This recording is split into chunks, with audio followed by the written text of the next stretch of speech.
Okay. I hope everyone can hear me. I think now that I now that I stopped sharing and my mic is on.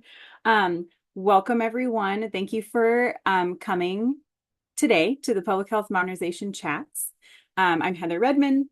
I use she, her pronouns, and I'm the Strategic Initiatives Partnership Coordinator in the Public Health Division at OHA. We might have a bit of a smaller group today. The meeting did have to get rescheduled, but I know some folks are probably just going to pop in here in the next 5 minutes or so. We are very excited to have two folks with us here today who are going to give a update on how the 2025 legislative session went. And that is how I'm going to describe it because both of them can do a much better job than me.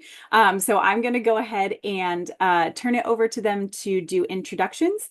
And hopefully we can have a really fun and educational mutual learning opportunity about all things legislative session today. So Em and Ilana, will you please take the floor? Hi, sure. Hello, everyone. Good morning. My name's Ilana Kurtzig. I use she and her pronouns, and I work in the Public Health Director's office at the Oregon Health Authority and work on policy, legislative policy, along with Sharina Walker, who normally would be giving this update, but she is out resting this week. So I'm filling in for her. And it's nice I don't know if anyone here was like at the very first public health modernization chats, but I was like in the Heather role, sort of facilitating these when we started them, I think in 2021, I want to say. So it's been a little while. So for those of you who've been around, it's nice to see your names and faces. And I will pass it to Em. Thanks, Alana. Thank you, Heather, for starting us off. I'm Drogi. I use she and they pronouns. I am a senior policy advisor on Oregon Health Authority's government relations team. So my role is interfacing and building and maintaining relationships with legislators in Oregon who lead legislative session. So very excited to be with y'all today. I'm actually situated in the External Relations Division of Oregon Health Authority, but I work really closely with the Public Health Division and the folks on the policy team in the Public Health Division. And just really excited to share with y'all everything fun and maybe not so fun that happened with legislative session this year. And I'll pass it back to Alana to get us started. All right, thanks. So Em and I have a bit of a PowerPoint just to sort of guide us through some of the high level points of the legislative session. So I'll share my screen in a minute. Because we have a small group, maybe there's more opportunity for questions and conversation about things. So feel free to interrupt, pipe up, at your, leisure. So no concerns there with that. And all right, I did do a pre-share screen, which worked the way I wanted it to, and let me see if that's going to happen again or not. So let me try sharing over here and share.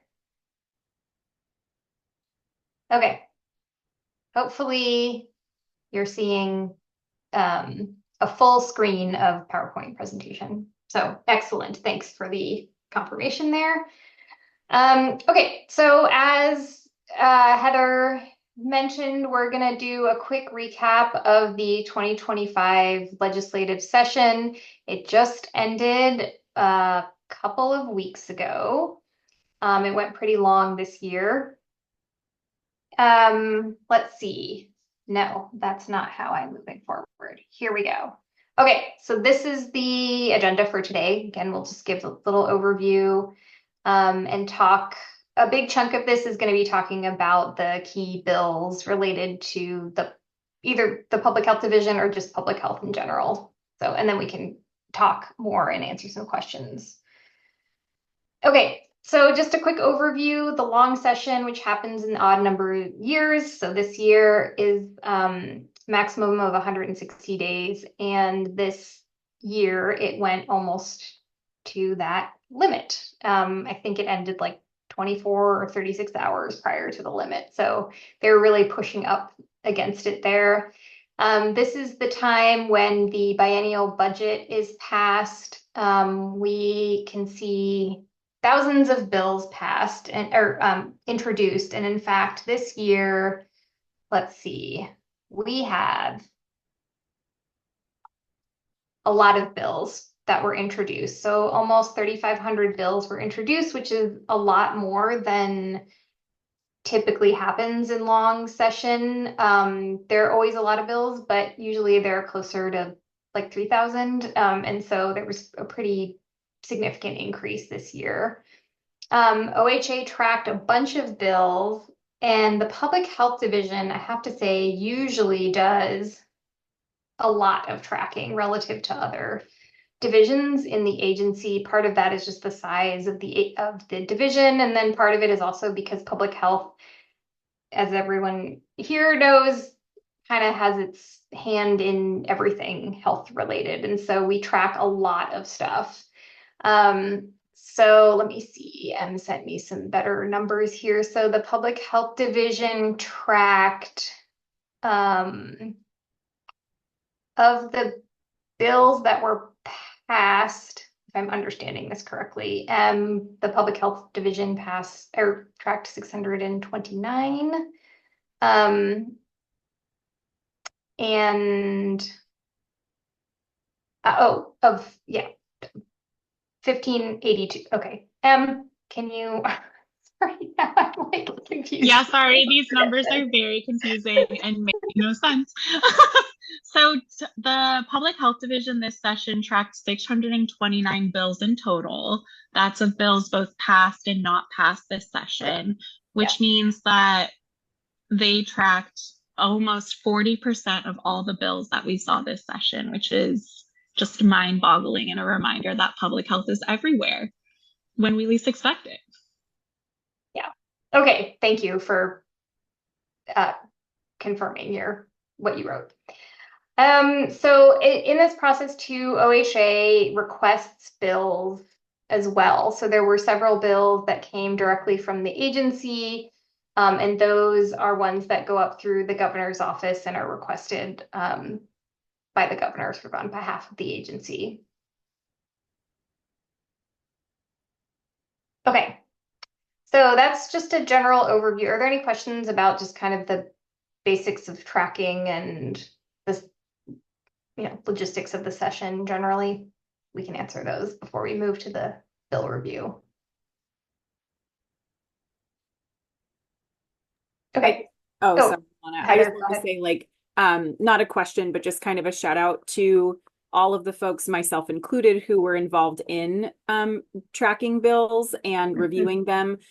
Because for many of us that work at the Oregon Health Authority, this is a piece of our jobs that gets added on whenever legislative session comes. So we get like extra job duties in long session, and it is a lot of work. So I just wanted to like make sure that was, especially because we're being recorded, that folks get credit where credit is due, because it is a huge lift to add that on to the work that a lot of us are already doing in public health. So that was all. Yeah.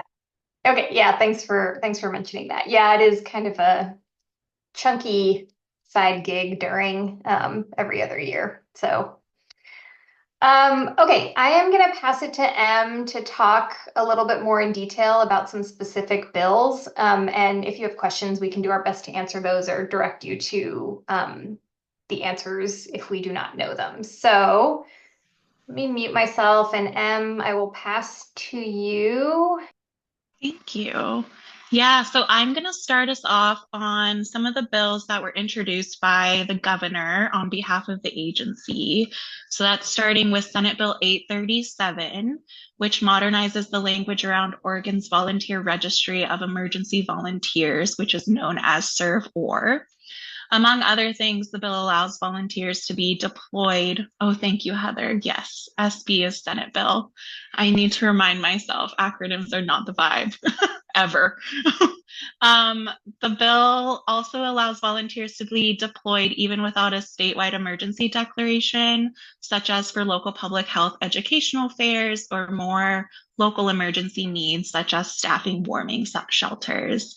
It also allows serve or volunteers to utilize administrative personnel as volunteers to ensure that providers are able to focus on clinical duties. And then we have Senate Bill 842, which increases hospital licensing fees. So the Oregon Health Authority's health facility licensing and certification program can ensure hospitals provide high quality, safe care to all patients.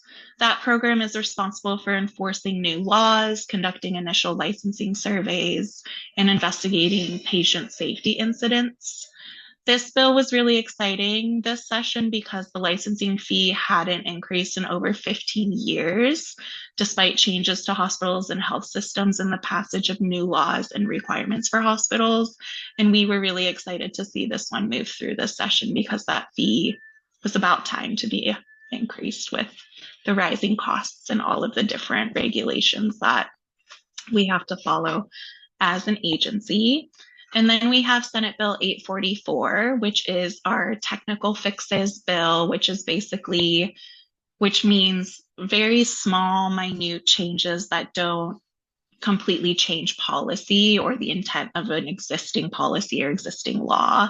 The changes that this bill made include updating the due date of the overdose report, modifying the definition of hemodialysis technicians, promoting safety and confidentiality in psilocybin investigations, broadening the registration qualifications for the Environmental Health Registration Board, aligning state regulations for clinical laboratories with federal law, and adding youth to the list of partners who organize school-based health centers to ensure that it is truly youth-centered.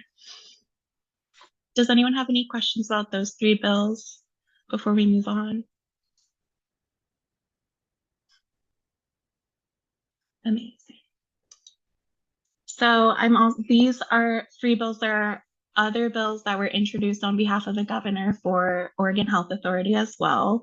So Senate Bill 841 passed this session and allows OHA to enter into agreements with the 9 federally recognized tribes in Oregon and affiliated regional tribal epidemiology centers for the purpose of sharing data and investigating reportable diseases and outbreaks, as well as data collected as part of the prescription drug monitoring program. And we worked really closely with tribal affairs and the 9 federally recognized tribes to move this one through this session.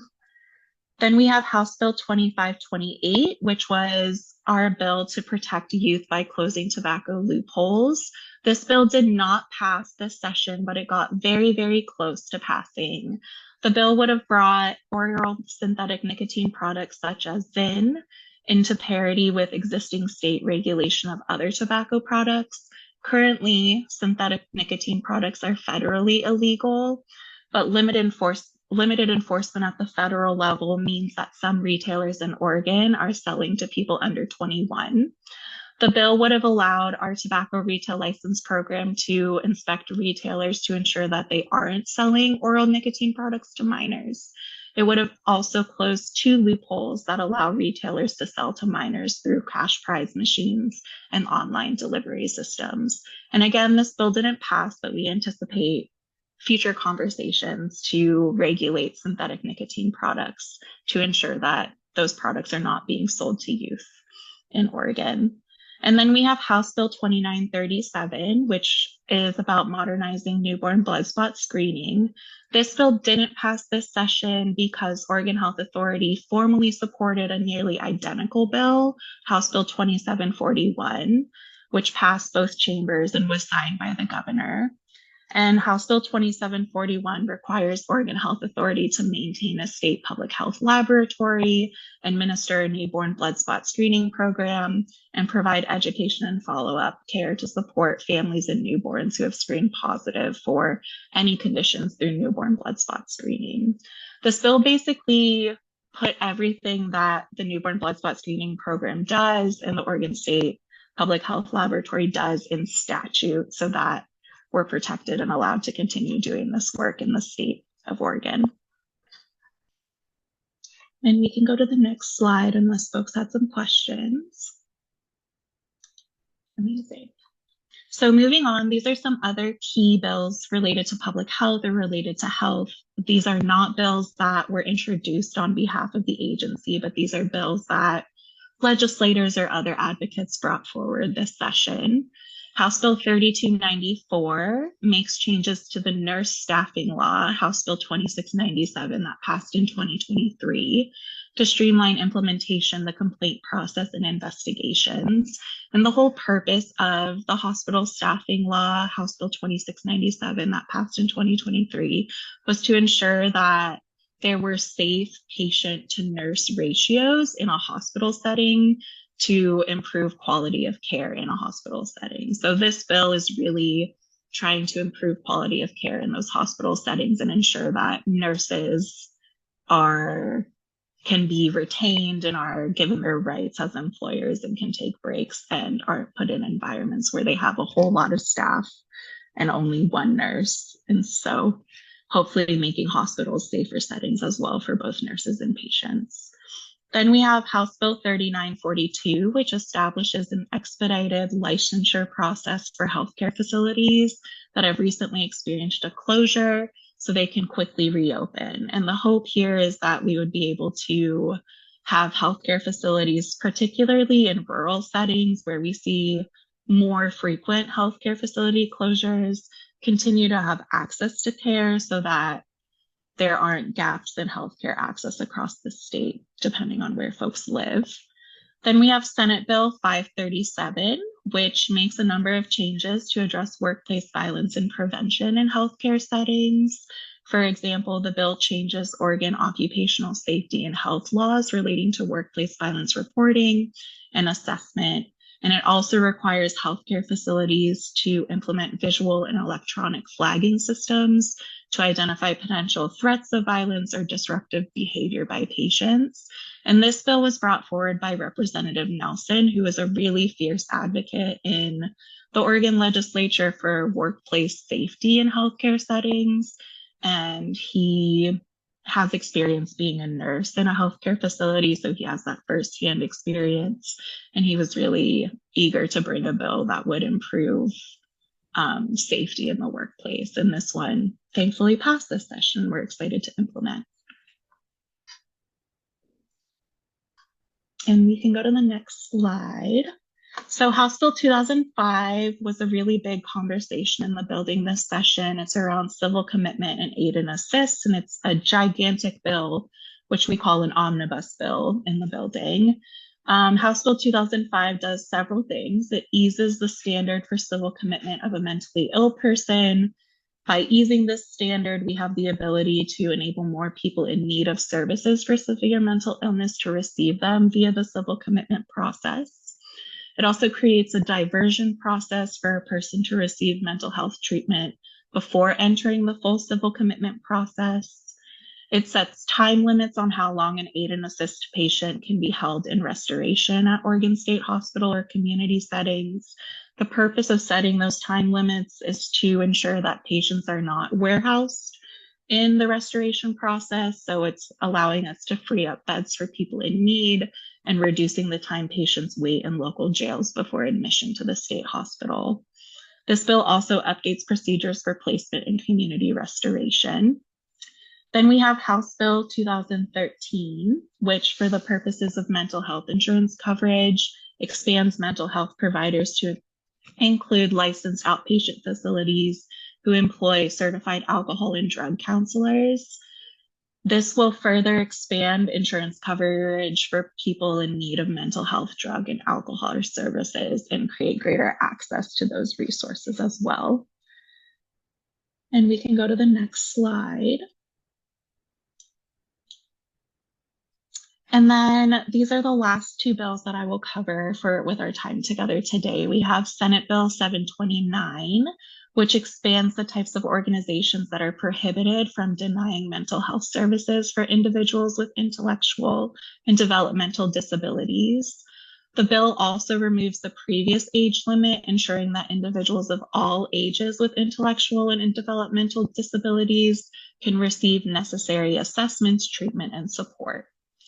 And then we have Senate Bill 692, which establishes a community-based perinatal services access program and fund to support culturally specific community-based services during pregnancy and through 1 year postpartum.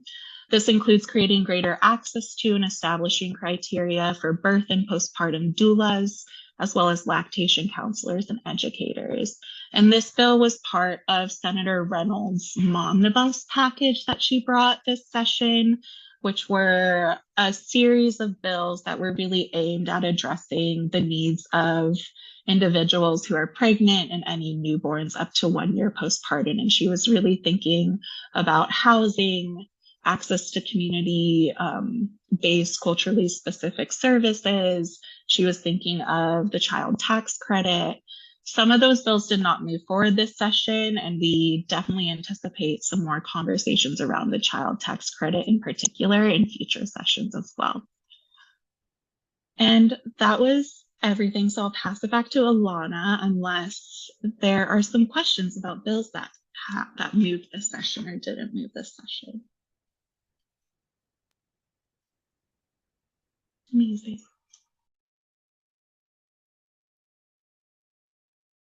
Yeah. Any questions? We did. Does everyone know where to access? Oh, I see a question. Go for it.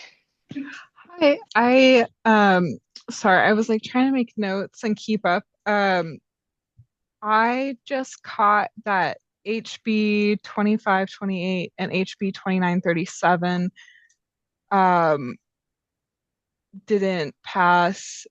What were those the only two that didn't pass on the ones you just went through? Yeah, those were the only two that didn't pass on that list. Okay, great. Thank you. Yeah, you're welcome. Good question.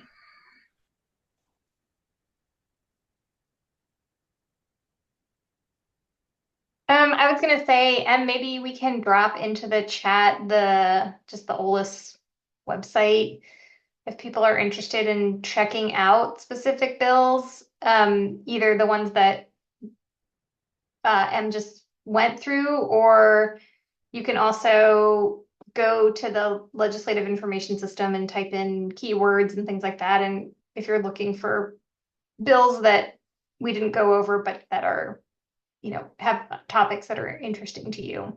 So we can put that in the chat for you. Okay.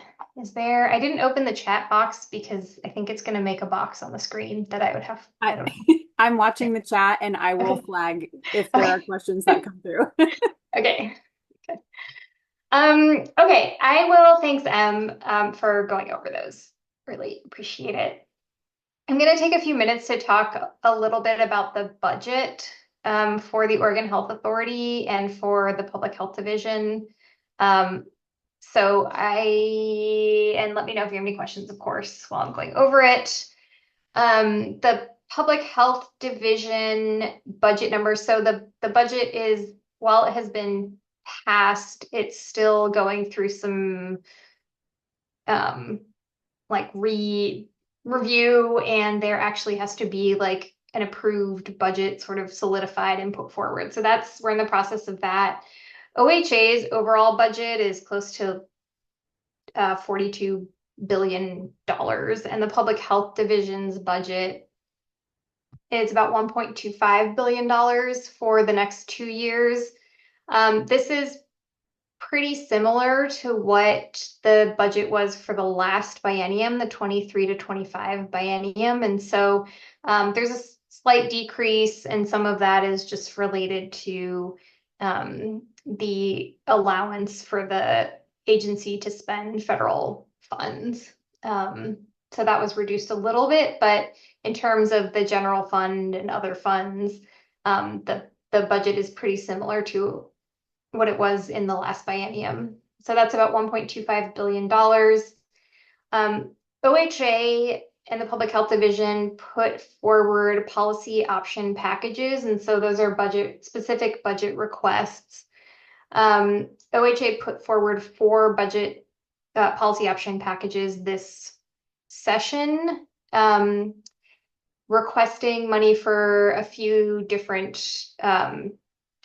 things. Some were related to tobacco and the bill that Em mentioned, House Bill 2528. Some related to environmental health. And so there were a few put forward. None of the Public Health Division's policy option package requests were fully funded at the request that the agency made. However, there were some funds allocated to the agency for specific work, and that is $2.2 million for ongoing work in the lower Umatilla Basin groundwater management area. And so that is work that the agency has been doing for a few years now. And so this is work to continue doing that. And that's related to the nitrates in the well water, groundwater. And so that work will continue, and funding has been allocated to the agency to continue that work. There were a couple of allocations related to reproductive health.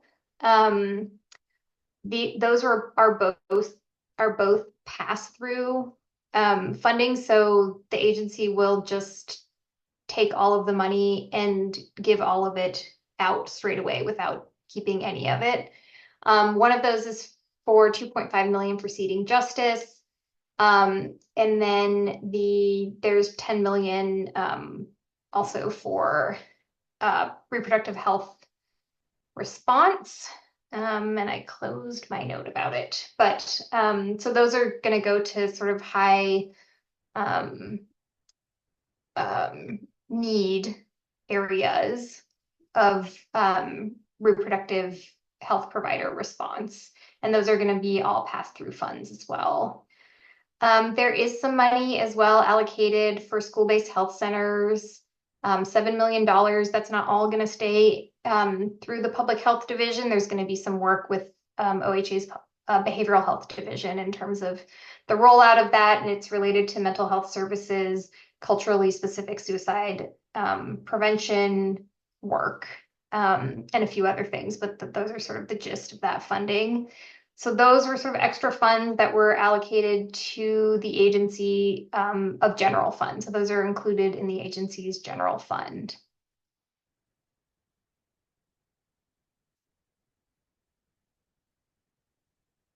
Because we are in the public health modernization chat, I feel I must mention that there was no additional money allocated for public health modernization. So I bolded additional because what we can expect is funding at the current service level, plus some inflationary costs. So this is actually the first biennium in quite some time, possibly ever. Is that possible? Let me think back about it. I'm not sure ever, but in a while that no additional money has been allocated for public health modernization. So we expect, again, that current service level funding plus some inflationary costs. And so I think that's being looked at right now. You probably saw the request for grant applications has been released. I don't know if there's someone on Dolly's team here. No, okay. But you obviously should and are welcome to contact Dolly and her team about that request for proposals. So that went out, I think, a couple weeks ago. Yeah, so kind of a bummer about public health modernization, but so it goes sometimes in the legislature. And also, I mean, just given the budgetary situation and the uncertainty at the federal level, there was definitely some caution, it seemed like, around allocation of funds in the state.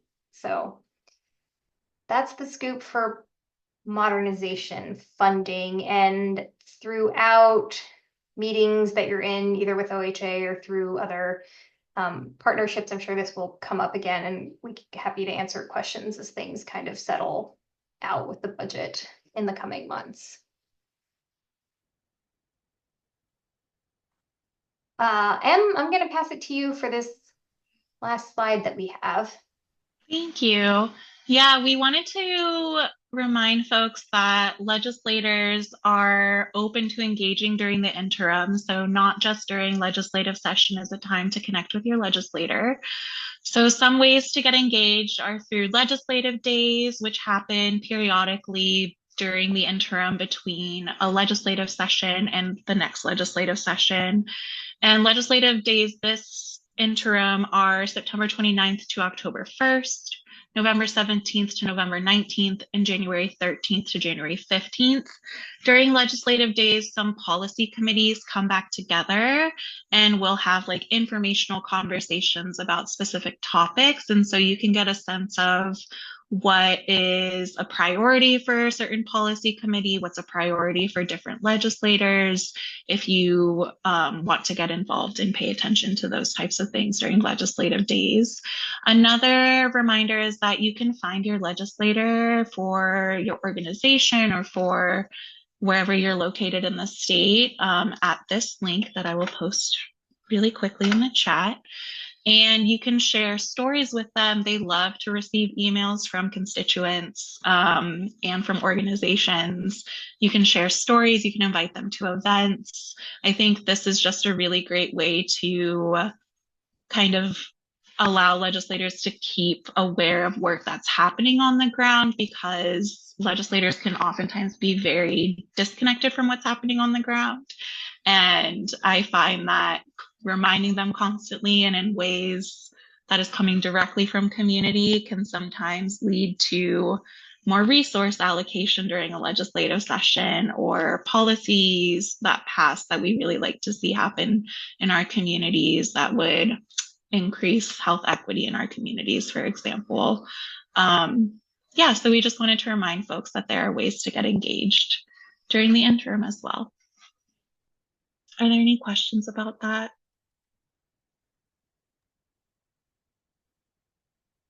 Yeah, and this group has, at least in the last few years, been like exceptional at advocating for funding and for causes. It's been really great to see how this group is organized. So it's been pretty cool. Yeah. That's all that we have. But happy to answer questions, or if you have any comments for us, feedback, that'd be great.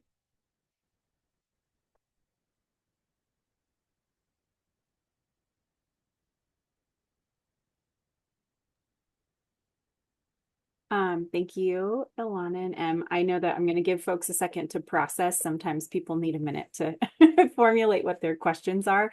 But I do know that even for us working inside a state government system, we are still experiencing a lot of uncertainty for our own system at this current time.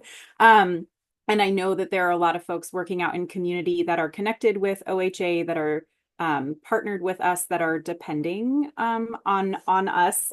And so and it's okay if you don't have the answer, but where should folks go if they have questions about what the future of their work looks like as they're connected to OHA, and the future of OHA seems to be changing a lot lately. Yeah, this is Ilana. I mean, we have an external facing page to give updates about sort of generally about the federal response, like planning for whatever might come. There's an external website that is not updated as regularly as I personally would like to see it updated, but okay. I've provided my feedback and you're welcome to. But so we have that. And then I think if you can always check with your contract or grant administrator about what's going on. If you have money coming from, or a grant from OHA, I think that's a good thing. I'll put my email in the chat. And hopefully people have Sharina's email. Otherwise, I can put that in there as well. And you can always reach out to us as well, and um,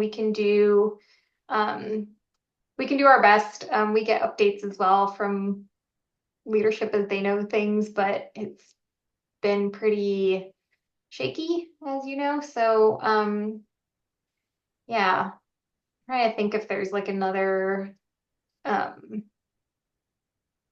good place. I don't know to find. I think we're trying to send out information as as soon as we know, like have a solid understanding of what's happening at that moment. I think with the understanding, it's just it feels pretty bad to have to say like, here's this thing, but tomorrow it could be different. But that's just the nature of it. But I think we're trying to do our best to get information out. Um, and welcome your feedback if you do not feel like it is adequate thus far. So, but I'll put my email in the chat. And I'll make sure to include emails for both of you, our lovely presenters, and I will include Sharina's in there as well. Sharina's has been shared out before, but I'll make sure all of that for folks on the call that are maybe we'll have questions in a week or so. You'll have the opportunity to reach out to folks. So no worries about that. But yeah, I'm wondering if there's anything else from the group. I know we're a small but mighty group today. It doesn't even have to be questions. It could be reflections, something that you're still curious about. I mean, we had a lot of information given to us here, but there's always more to know is what I will say. So I will mute myself for a second and see if there's anyone that has a question or a thought or reflection, something you're maybe hoping to continue to learn more about as we now start this. We'll start having the implementation of this legislative session soon.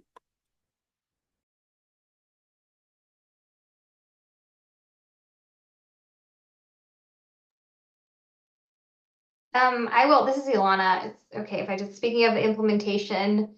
One thing that happens now or in the next 6 months or ongoing from now is that with implementing the statutes that have been passed or changed or whatever, the agency engages in rulemaking, administrative rulemaking, and that often is if it's not like a technical change, like something that has to be done and there's no option as to how it looks, but it just has to be this other thing. Input is minimal, but for most things, programs are looking for input from communities that are affected by the rules and those statutes. And so you can, yes. Thank you, Heather. And actually, I think I can put in the email to, or in the chat, the public health rules email if you want to be added to a interested party list so that you're informed when rulemakings are happening. And then you can see like, this is something that is interesting to me, whether you are interested in reaching out to the program to participate in a rules advisory committee or just uh, like a listening session or however the program is getting feedback from the community. You can get information about that and also information about providing public comment, which is required. And so there's always a public comment period and you can see the draft rule or rule changes and make your opinion known. So that's that process. It's ongoing, but it really ramps up after the legislative session when all these statutes have been passed into law, and the agency needs to do some work to actually figure out how it's going to be structured and implemented to carry out those policies. So I will get that email, but just wanted to put a little plug for that, which is coming down the pike.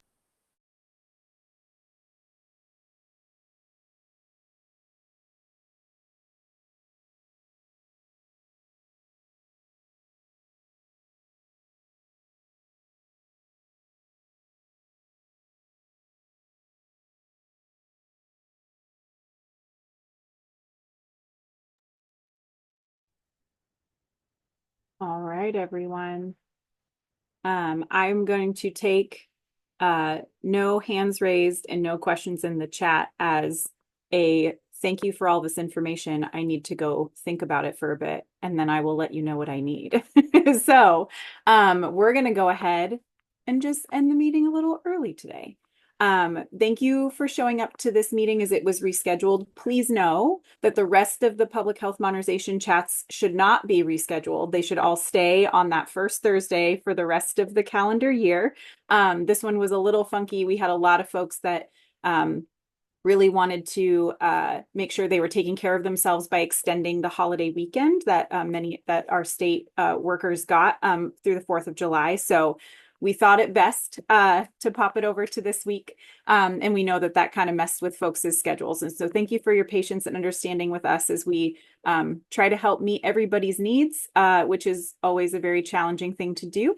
And then we will see you back here in August. And please look for the topic of the next piece presenter that we're going to be having in August is currently being selected. And so for now, it's a surprise topic, but hopefully I'll have it by the time I sent that follow-up email out. And then I will get to see you all again next month.